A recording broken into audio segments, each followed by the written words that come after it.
Okey, bismillahirrahmanirrahim. Okey, kita sambung uh, pelajaran kita hari ini. Tengok balik apa yang telah kita belajar dalam semalam. Tengok balik. Semalam kita belajar apa? 9.3. Baca sekejap 2-3 minit baca. Sebab dalam 9.3 tu kita kena faham flow dia. Bagaimana perlembagaan kita boleh dilaksanakan lah. Jadi pelajar tengok di situ. Okey, tengok sekejap.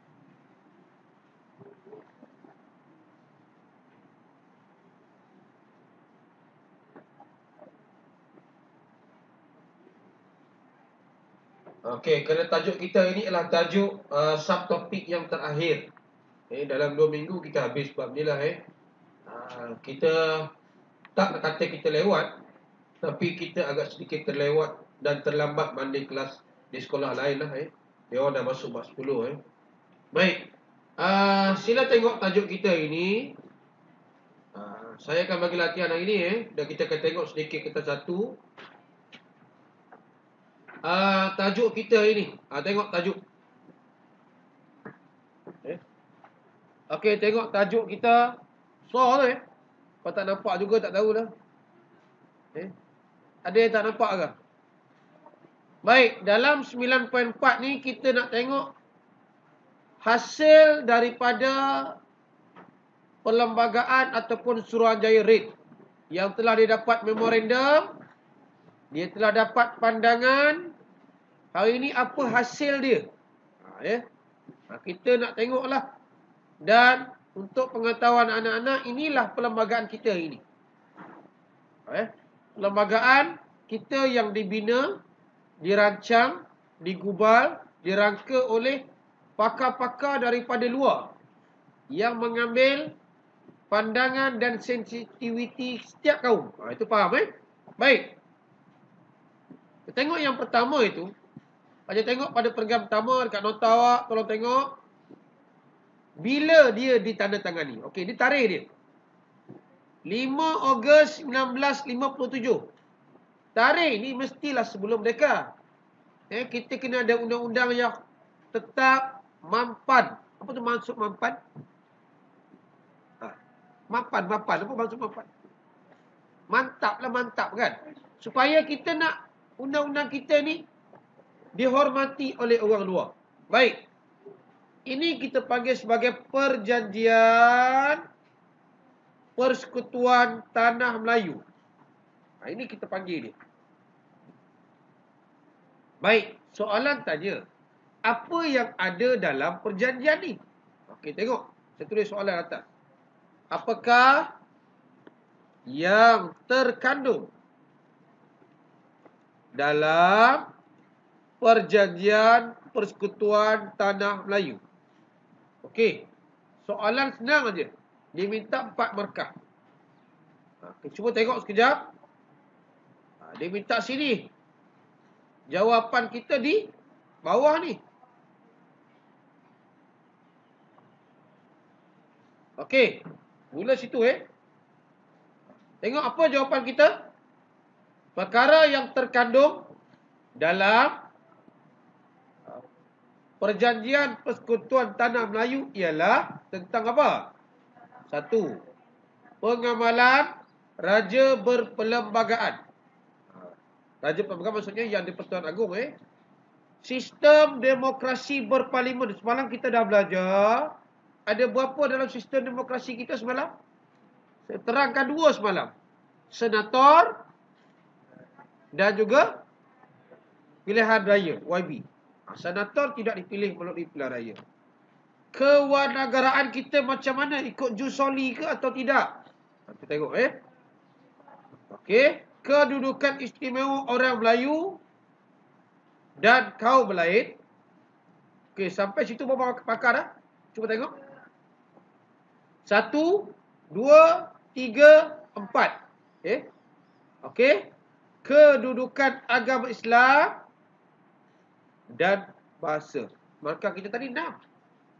Jadi kalau kita tengok, ada berapa poin di situ? Jadi kalau kita nak letak lah, 1, senang 2, 3, 4, 5 dan 6. Dan 6 benda tu. Jadi markah maksimum 6, paling sikit 2 lah. Boleh diambil 2. Dia tak ada kan kurang, tak ada lah. Baik.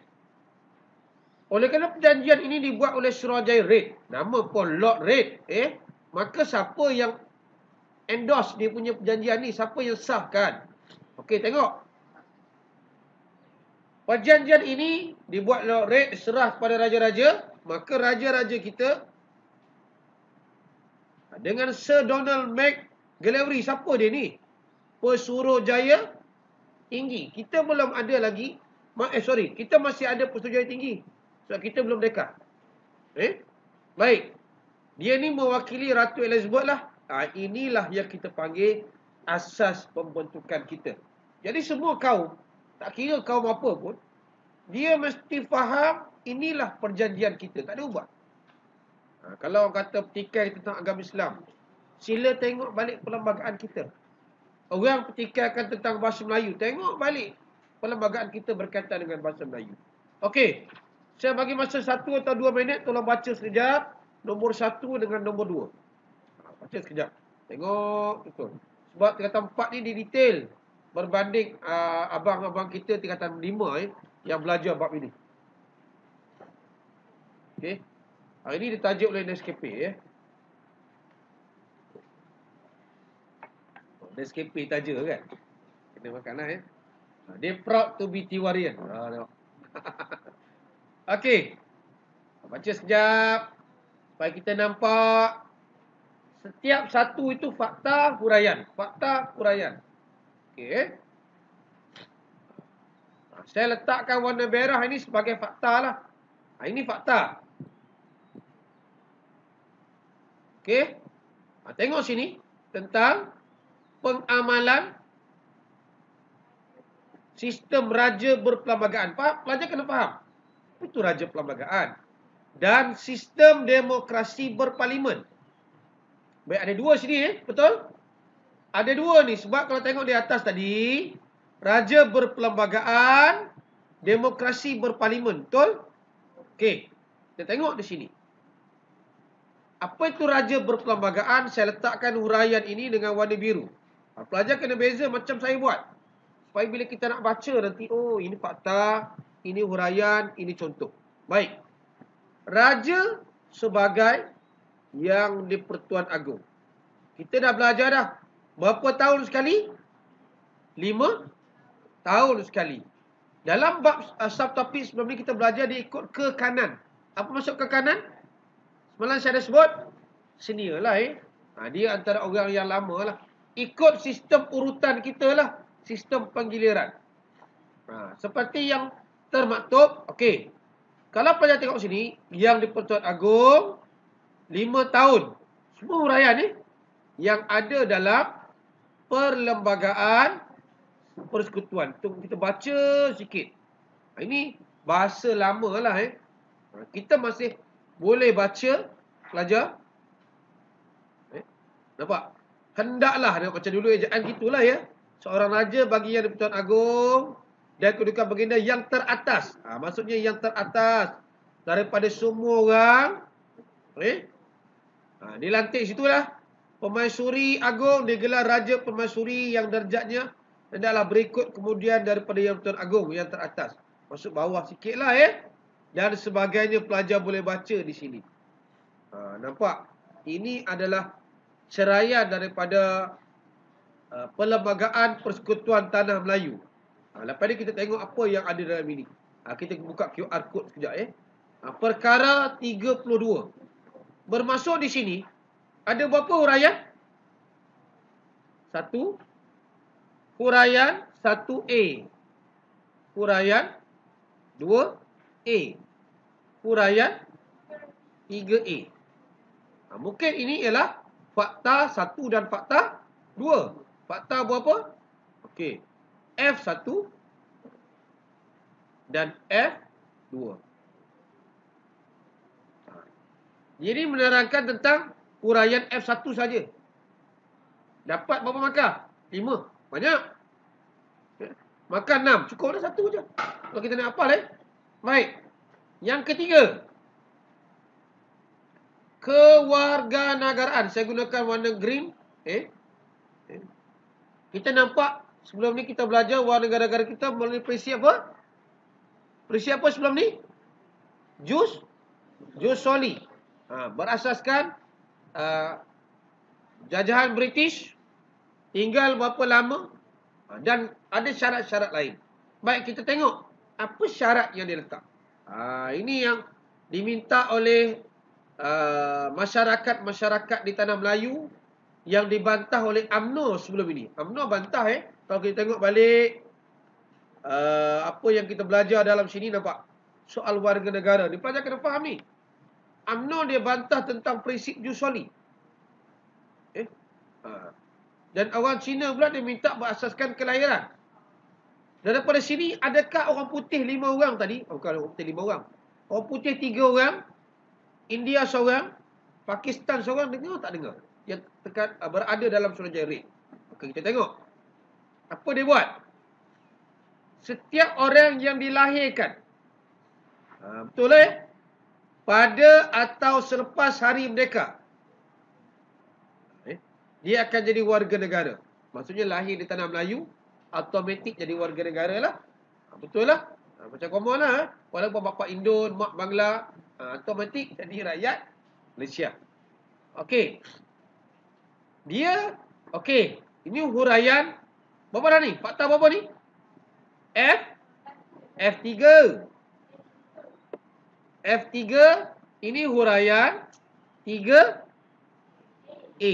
Good. Baik. Diberi dengan 3 cara. Huraian kedua. Diberikan dengan 3 cara. Lepas itu semua contoh. Okey. Ini ialah huraian 3B. Okey, baik. Macam mana kita tengok contoh? Contohnya. Kalau kita dapat ingat semua, baguslah. Tapi, oleh kerana budak-budak baru nak up ni, dia tak akan ingat semua.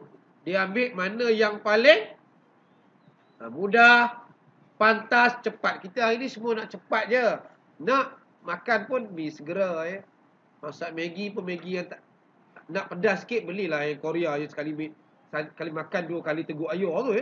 Satu makan buah ayam. Baik tak payah makan penuh ayam dengan Maggi. Apa nama Maggi pun tak tahu nak saya makan tu. Sedap apa? Sedap apa? Satu jam ayam saya tengok. Ais lagi. Macam mana nak makan? Tapi nak segera kan. Tidak nak masuk cili, nak tumbuk payah itu yang buasir. Ramai orang kita kan datang. Itu tak apalah, semua segera nak cepat kan. Okey, baik. Penguatkuasaan undang-undang. Okey, saya letak ini warna lain ni. Ini ialah fakta. Ini adalah contoh. Saya letak warna purple. Melalui penguatkuasaan undang-undang. 1. Memohon kerakyatan. Mohon daftar sebagai rakyat. Dia boleh mohon memohon untuk menukar warga negara. Atau naturalisasi. Ini macam memodok bola tu apa? Sumareh. Dia naturalisasi lah. Naturalisasi. Orang luar kan, dia mohon menukar warga negara. Nak sebut payah jadilah warga negara Malaysia. Boleh wakil Malaysia. Udah wakil Malaysia, main apa? Main tai pula. Lantak dia lah Yang penting itu syarat kita tahu. Jadi yang paling mudah 3 ni mana kita nak ingat?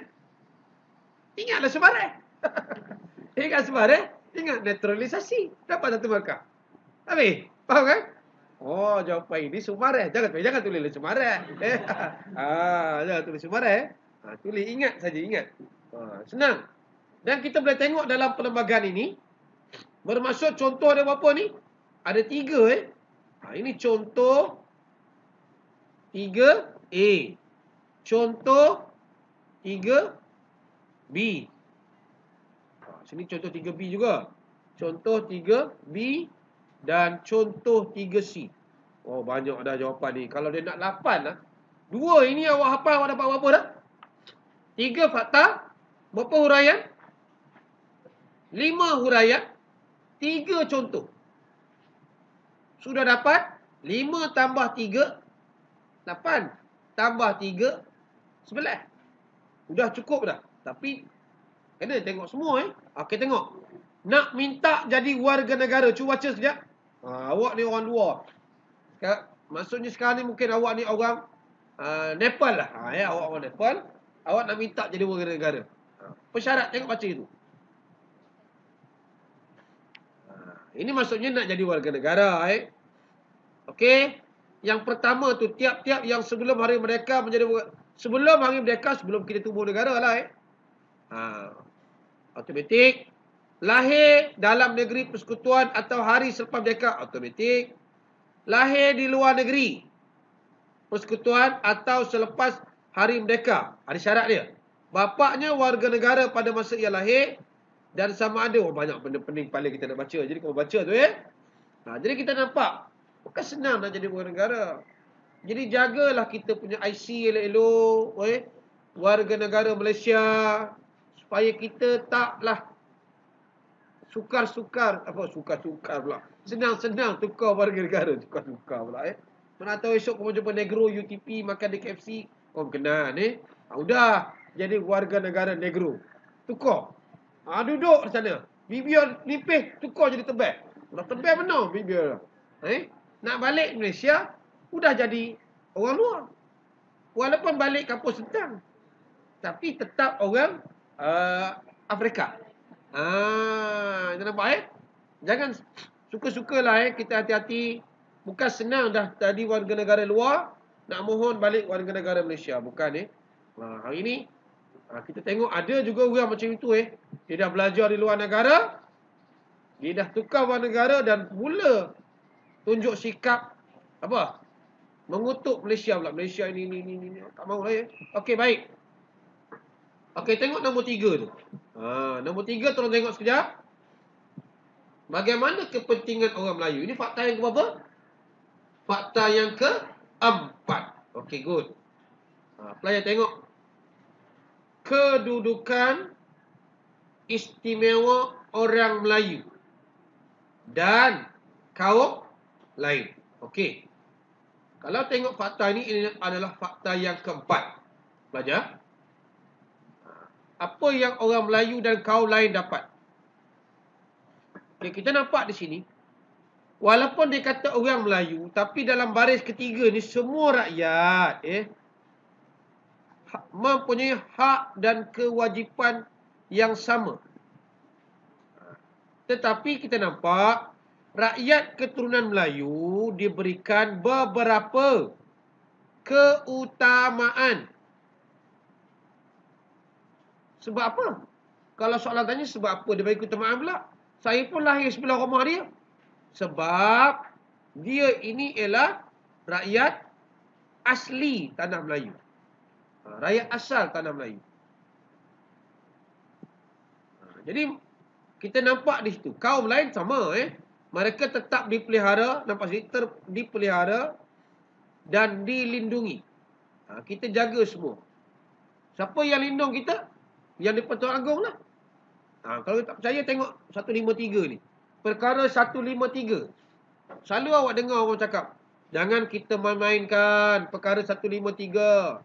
Jangan kita pertikaikan perkara 153. Apa dia perkara 153? Inilah. Tengok, baca sekejap. Hari ni kita belajar macam belajar undang-undang hari ni. Kau nak jadi peguam hari ni. Nampak? Perkara 153 ni. Kena faham. Okey. Jangan kita pertikaikan. Jangan kita memperlekehkan. Macam orang kita semalam memperlekehkan SU Kementerian Kesihatan kan. Dia lukis gambar bukan-bukan. Dah kena tangkap polis. Malu je kan. Nampak? Okey. Dan yang terakhir, kedudukan agama Islam yang bahasa Melayu boleh baca lah Okey. 153 ni bahasa Melayu. Minta maaf Allah. Ke situ pula pergi je Ini 153 ni bahasa Melayu. silap tadi nampak. Ini sepatutnya di sini. Hak orang Melayu dan bahasa Melayu sekali sini. Ini sekali lah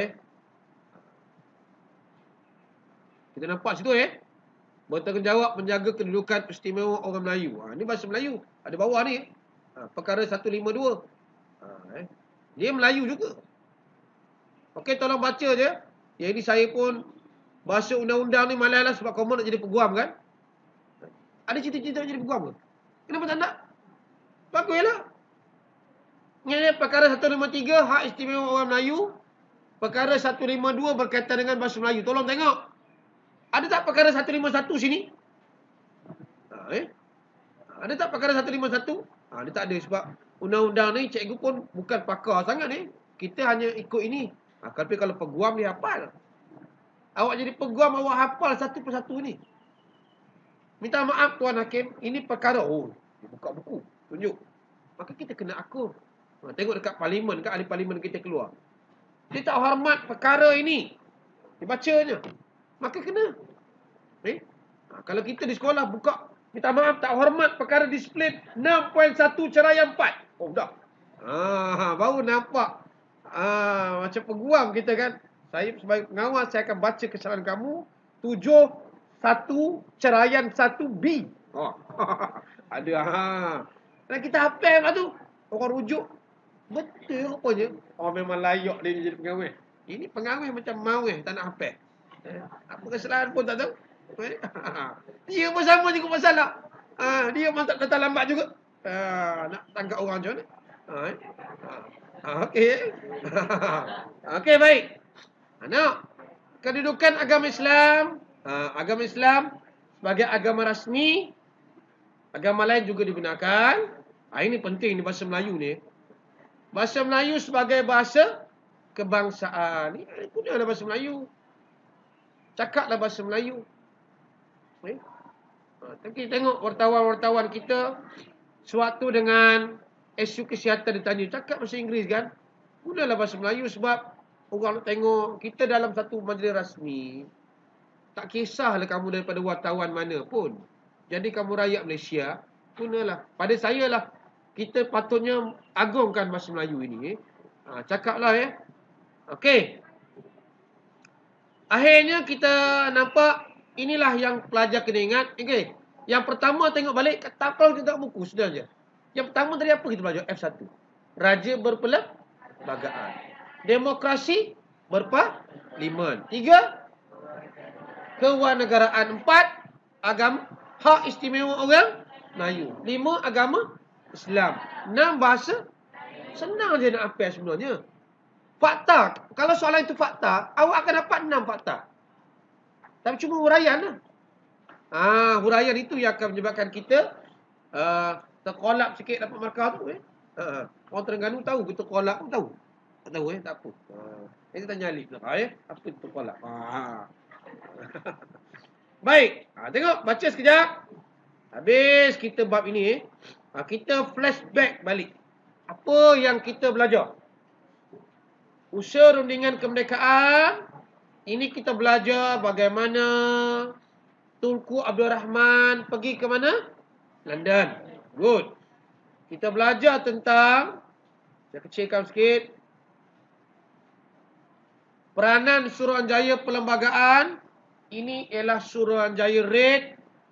Yang ketiga kita belajar dalam 9.3 macam mana dia gubal.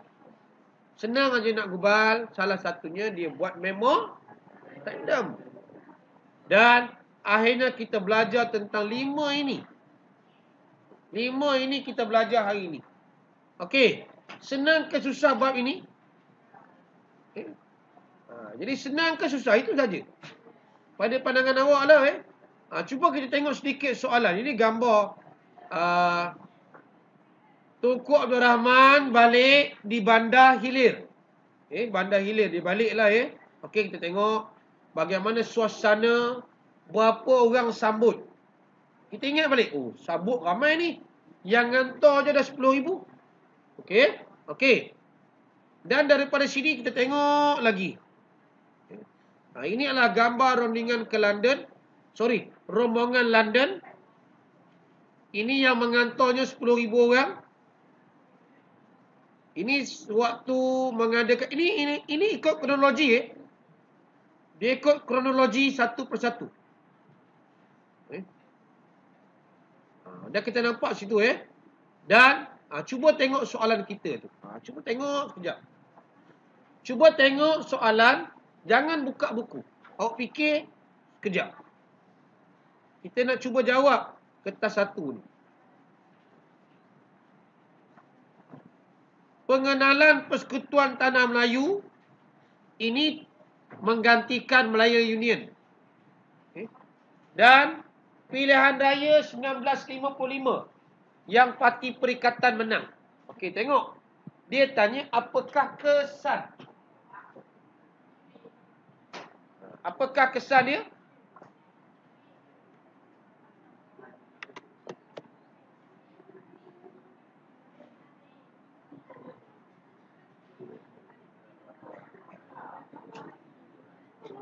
Okey. Apakah kesan daripada situasi di atas? Hai, tengok depan. Bukan sembang. Di sini soalannya agak mudah. Jawapannya apa? Botak. Betul? Okey. Yang lain itu tak tepat lah. Okey. Ini Tunku Abdul Rahman buat perjanjian kemerdekaan. Apakah perkara yang dipersetujui? Ini. Dah tentu pembentukan Malaysia ni tak ada. Ini salah lah.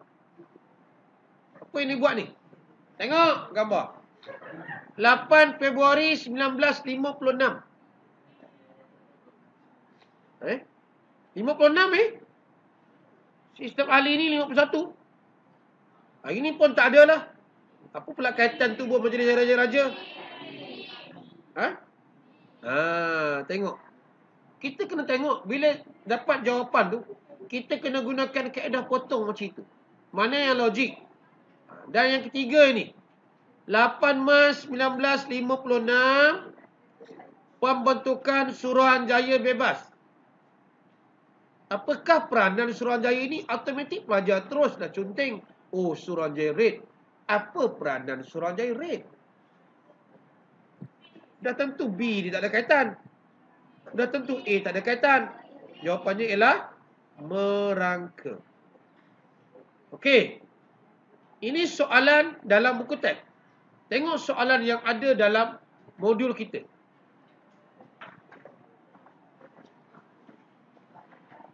Okey. Walaupun dah ada jawapan, tak ada masalah. Cuba tengok sekejap.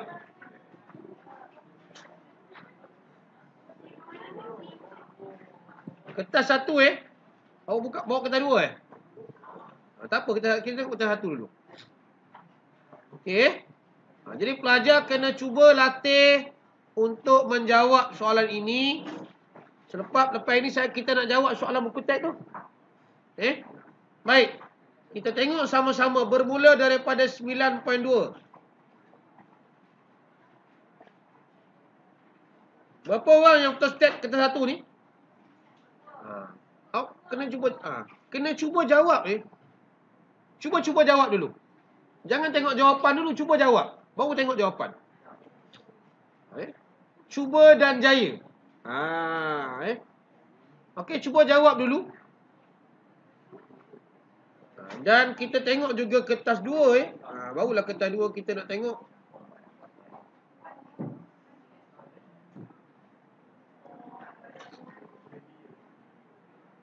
Okey.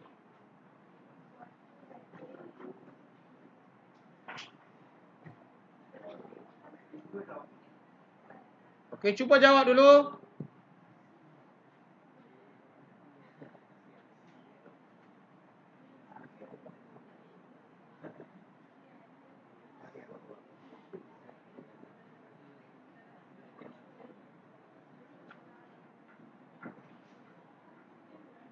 Okey, cuba jawab. Jadi saya stop video kita ni.